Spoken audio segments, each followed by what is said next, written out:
Welcome to the Successful Nurse Coach podcast. On this podcast, Laura and Shelby, both board certified nurse coaches, show you how to make as much money as you want in private practice as a nurse coach.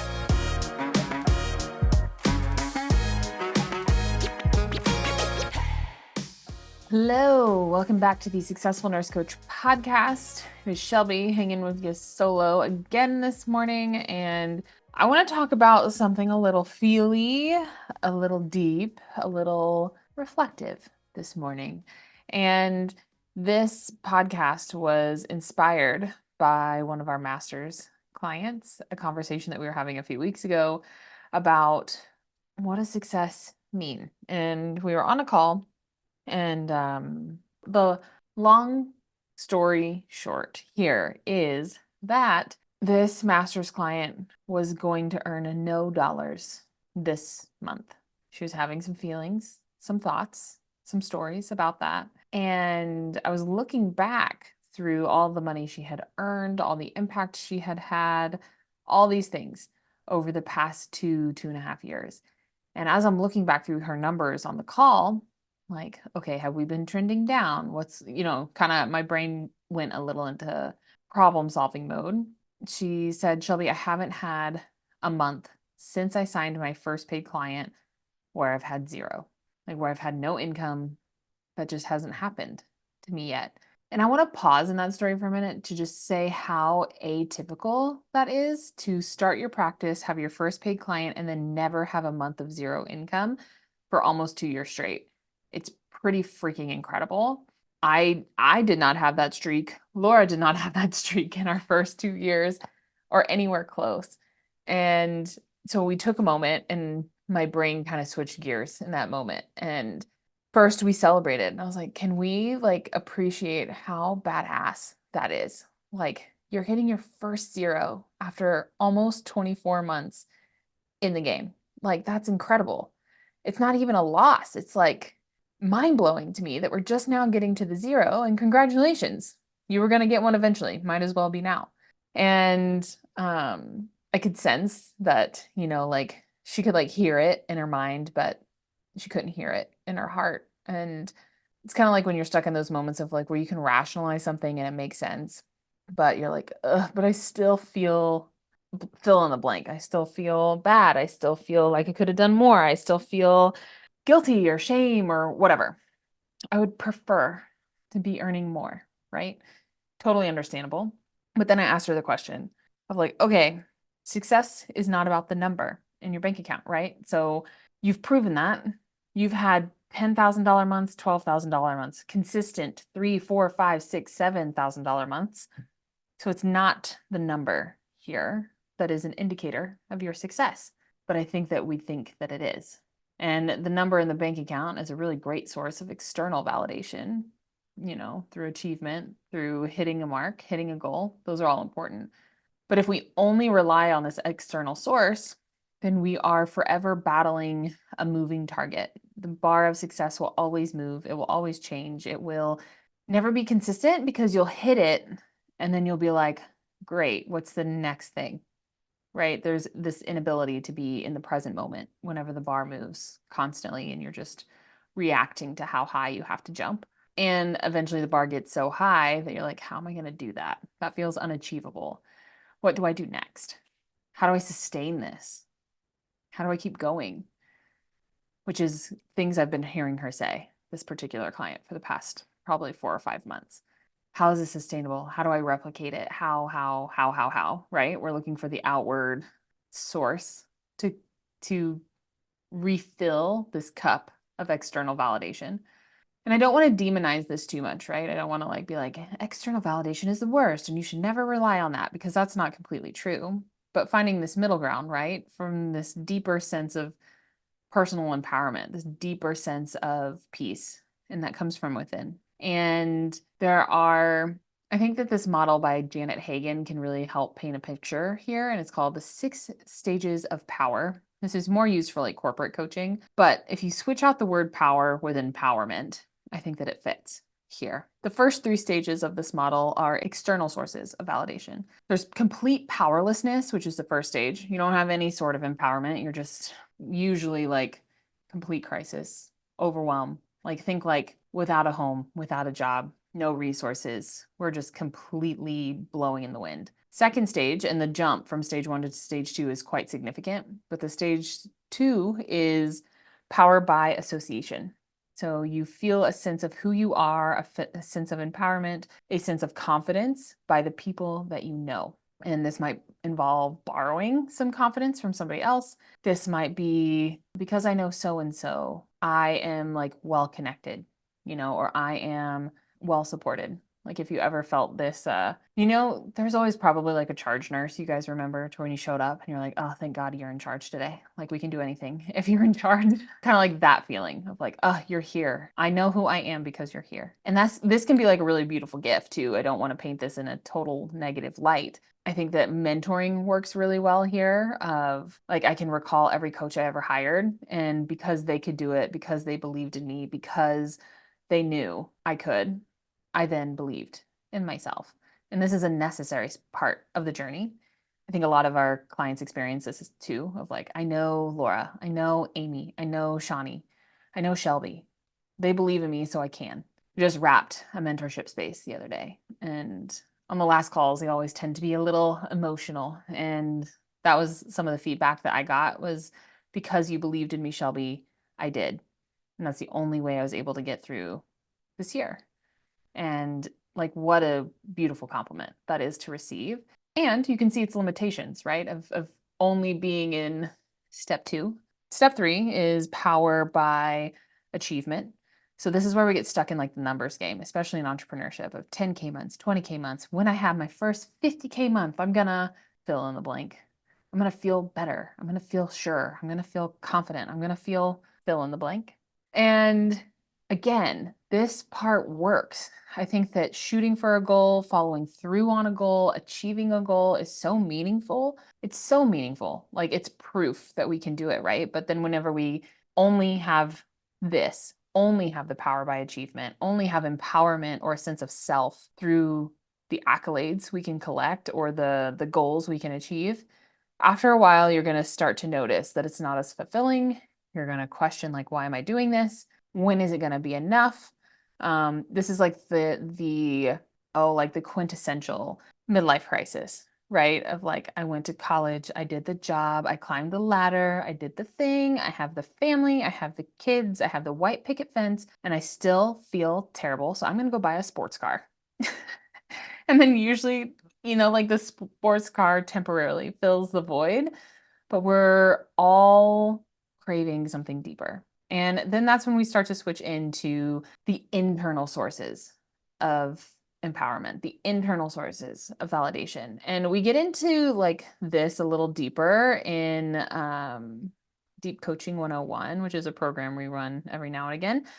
But so our 3 stages of internal empowerment: power by reflection is step 4, power by purpose is step 5, and power by wisdom is step 6. And there's like even a couple of micro stages I'm not going to mention here just for the sake of time, but Janet Hagen's book, Real Power, is somewhere you can take a deeper dive here if you want. And the power by reflection, I think, is where a lot of coaches begin to operate. You meet with your coach every week. You talk about what went well. You talk about what didn't go well. Like there's this natural pace of reflection of what is happening for me here? What is trying to happen through this situation? We start to get out of victim mode and come into this like radical sense of self-responsibility. And you can oscillate too. You likely have a home stage in these 6 stages, and you can oscillate in different areas of your life.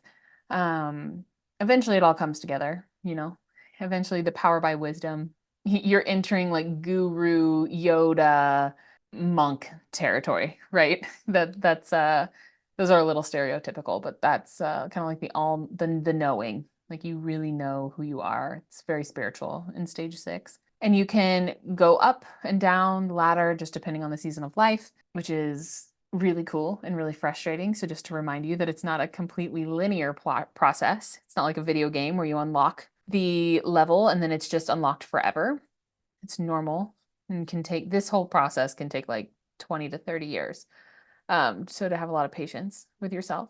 But so we have the internal, right? Power by reflection, where you start to explore life's big questions and you start to like really be able to recognize your strengths and also your weaknesses with less judgment. We are transforming our ego. We're coming out of like the fear-based mind and the fear-based decision making. And we're really tapping into like this soul-based self. People in this stage in stage 4, can look like they have it all together, but internally they're still grappling with the big questions, right? They're not sure. They're getting closer to being sure, but things are still murky. But they might look like a role model. I definitely feel stage 4 a lot of the time.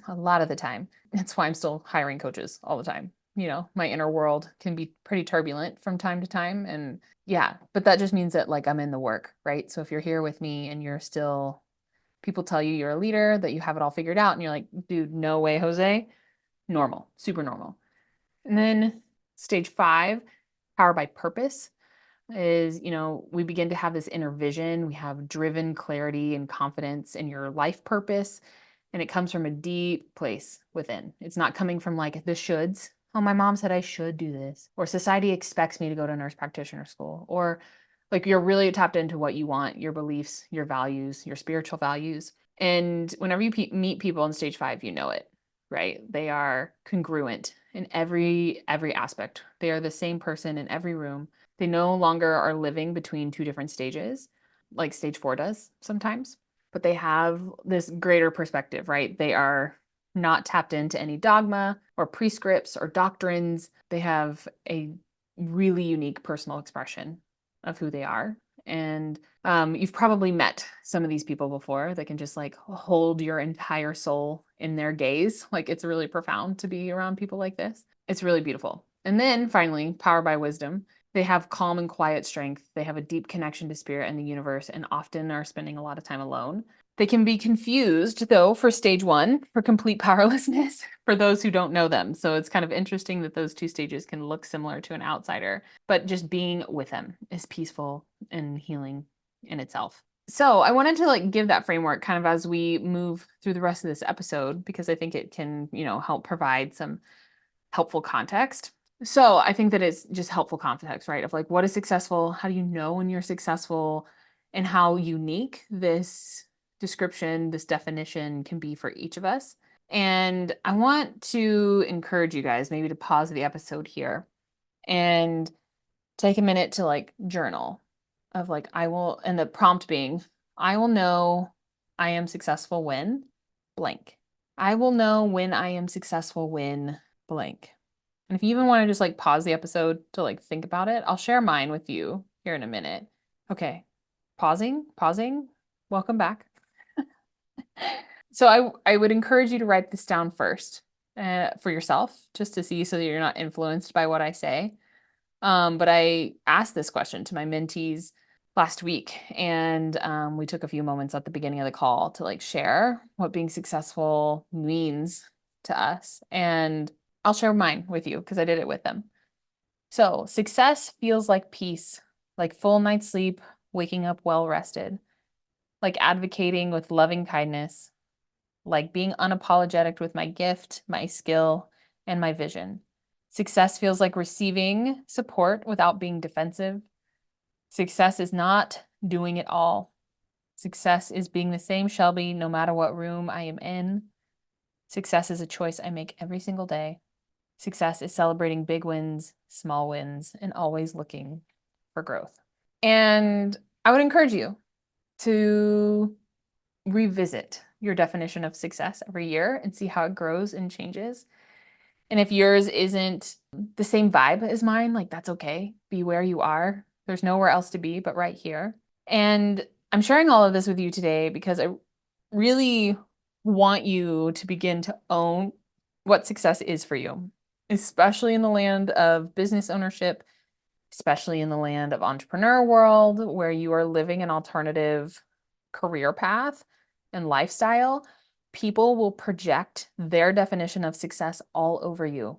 And for some, definition of success means having a pension, and some definition of success is living in the cabin in the woods with no Wi-Fi connection. Like the rainbow of options here is so wide and there's so many colors that it's really important that you know what success means to you and that it's allowed to grow and shift and change at the same time. If you would ask me this question 5 years ago, I would have been like, success is $100,000 business. Success is having a family. Success is having fun. And those things are still true for me, right? They're still true, but they're deeper now. They come from like a deeper place within my heart. And as someone who has had negative dollars in their bank account and more money that I could ever wrap my head around in their bank account, I promise success is not only related to the financial number in your bank account. I promise.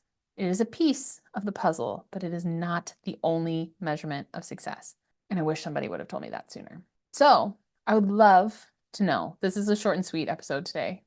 I would love to know what success means for you. I would love to know how you would define success without the shoulds and the programming and the conditioning and the you have tos and the master's degrees and all of the things. I just think in a world where we are creating our own reality, we better be very specific about the one that we want so that when we create it, it's like, yeah, this is what I want. This is all the things.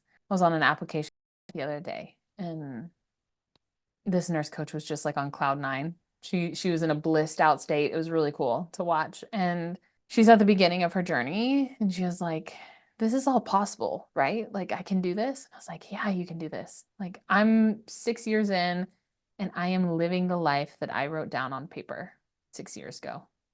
All of it. All of it. I'm living it every single day. So much so to where I'm like, I think I need to write out a new vision. I really didn't think that I would get this far this fast. I think it might be time to dream a little bigger or a little different or a little more expansive. And it's something that I wish I would have known sooner. All right, team, let me know. Where are you at today? What does success look like? Come in the Facebook group. Let me know. Shoot me an email. Shoot me a message. All doors are open. Sending you lots of love. See you next week.